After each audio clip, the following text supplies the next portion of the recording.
아침 묵상 하루 한 장 시작하도록 하겠습니다. 먼저 기도하시겠습니다. 하나님, 새 아침을 허락하시며 생명을 연장하여 주심에 감사드립니다.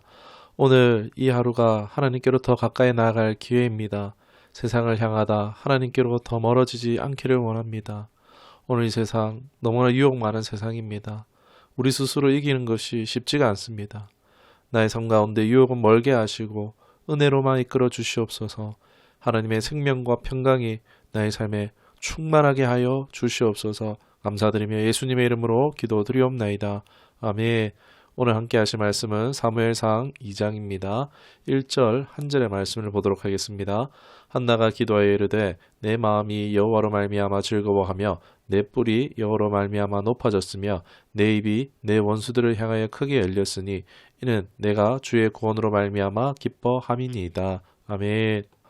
이 고백의 주인공이 한나는 사실 평생 눈물로 살 수밖에 없었던 인생이었죠. 그러나 그 소원이 이 절망을 만나 이제 포기하지 않고 열망으로 하나님께 나아갔을 때 서원기도, 어제 나눴듯 하나님의 뜻과 나의 뜻이 묶여지는 기도죠. 이 기도를 드렸을 때에 한나의 인생은 완전히 역전되어집니다.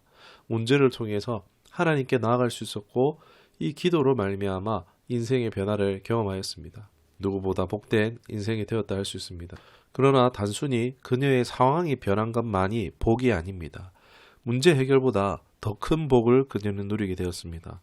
오늘 본문에 잘 나타나 보이죠. 한나가 기뻐하고 있는데 그 기쁨의 주체가 무엇입니까? 내 마음이 여호와로 말미암아 즐거워하며 라고 하고 있습니다. 사무엘이 아닙니다. 하나님으로 인해서 그녀를 기뻐하고 있습니다. 그 기도하에서 응답받은 문제 해결에 인해서 기뻐하고 있는 것이 아니라 문제 해결자가 되어주시는 하나님을 말미암아 기뻐하고 있다는 것입니다. 한나의 기쁨의 원인은 하나님이십니다. 여러분, 문제는요 일시적입니다. 일시적인 슬픔이고 문제가 사실 해결되어도 일시적인 기쁨에 불과합니다. 한나는 이 이적을 통해서 어떤 문제보다도 큰 영원한 기쁨이 되신 하나님을 발견한 것입니다. 자신의 부분적인 경험을 통해서 깨닫게 되고 하나님을 진짜 하나님으로 알게 되어진 것입니다. 그래서 10절까지 깨닫게 된 그 하나님의 놀라움을 찬양하고 있는데요. 여러분, 기도의 응답은 이적 사인에 불과합니다. 이정표에 불과합니다. 이를 통해서 하나님을 발견하는 것이 중요합니다. 저도 아직 신앙이 어린 청년일 때 단기 선교 여행을 앞두고 사정상 선교비를 마련하지 못하고 있었습니다. 기도하고 있을 때에 놀랍게 응답된 적이 있는데 물질 자체도 기뻤지만은 더 기뻤던 것은 내 기도를 하나님께서 들으시고 응답해 주셨다는 것이었습니다. 이것이 너무나 기쁘고 흥분되어졌었습니다. 많은 선교 여행비를 지불했지만 그러나 살아계신 하나님을 발견한 것이 제 인생에 너무나 가장 큰 소득이었다라고 할 수 있겠습니다. 여러분, 문제 해결을 떠나서 응답하고 계시는 하나님으로 인해서 기뻐할 수 있는 이것이 바른 신앙이라고 할 수 있겠습니다. 만일 그 한나의 상황과 반대로 아무런 문제가 해결되지 않았음에도 불구하고 동일하게 찬양하는 장면이 있습니다. 바로 하박국의 찬양입니다. 하박국은 하나님, 왜 하나님 백성들이 악한 저들로 인해서 고통을 당해야 합니까? 라는 이런 질문을 하게 되어지는데 당장 아무런 문제 해결도 안 됩니다. 그러나 하나님이 일하고 계시는 것을 그 하나님의 섭리와 뜻을 발견하고 이 하박국도 동일하게 찬양합니다. 우리가 잘 아는 무화과 나무 잎이 마르고 외양간에 송아지 없고 감람나무 열매 그치고 농밭에 식물이 없어도 막 하박국 고백하죠. 난 여호와를 인하여서 즐거워합니다라고요. 문제의 여부를 떠나서 바로 일하고 계시는 하나님, 그 하나님 한 분만으로도 얼마든지 기뻐하고 찬양할 수 있다는 것입니다. 그러나 대부분은 문제 해결에만 초점을 가지고 있기 때문에 응답도 잘 없거나 응답이 더딘 것 같이 느껴지기도 한다는 것입니다.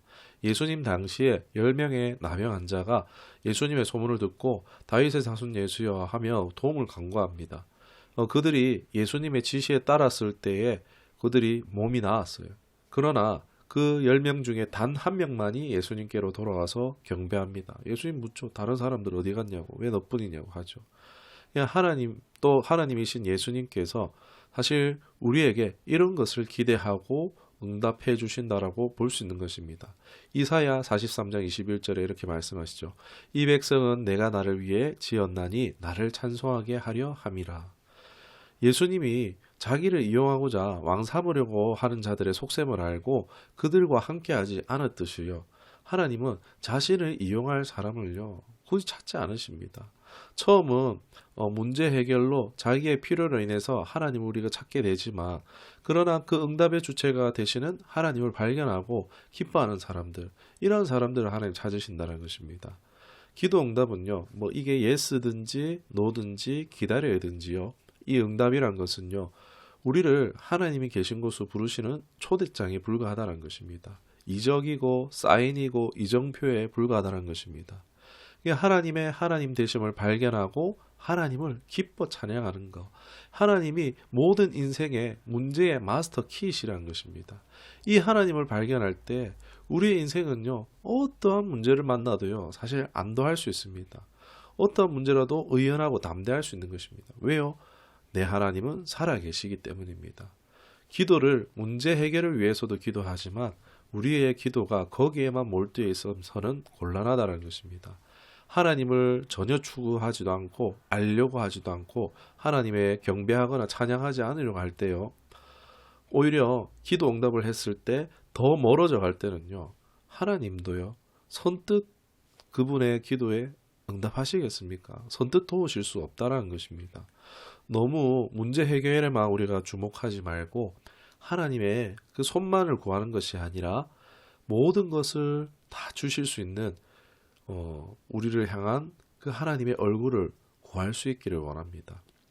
우리 모든 기도는요, 결국 하나님의 얼굴을 구하는 기도, 그러한 삶이 되어야 한다는 것입니다. 그리할 때 구원의 하나님으로 인하여서 우리가 즐거워하고 기뻐하고 복된 삶이 될 줄로 믿습니다. 오늘 말씀을 기억하면서 기도하겠습니다. 살아계신 하나님을 나의 삶에 만나기를 원합니다.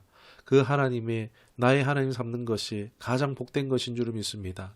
세상 어떤 것보다 하나님을 사모하는 우리가 되기를, 또 그 하나님 한 분만으로 만족하며 평안함을 누릴 수 있는 우리 모두가 될 수 있도록 인도하여 주시옵소서. 평생에 하나님으로 말미암아 즐거워 찬양하는 삶이 되기를 원하고 우리 구주 예수 그리스도 이름으로 기도드리옵나이다. 아멘.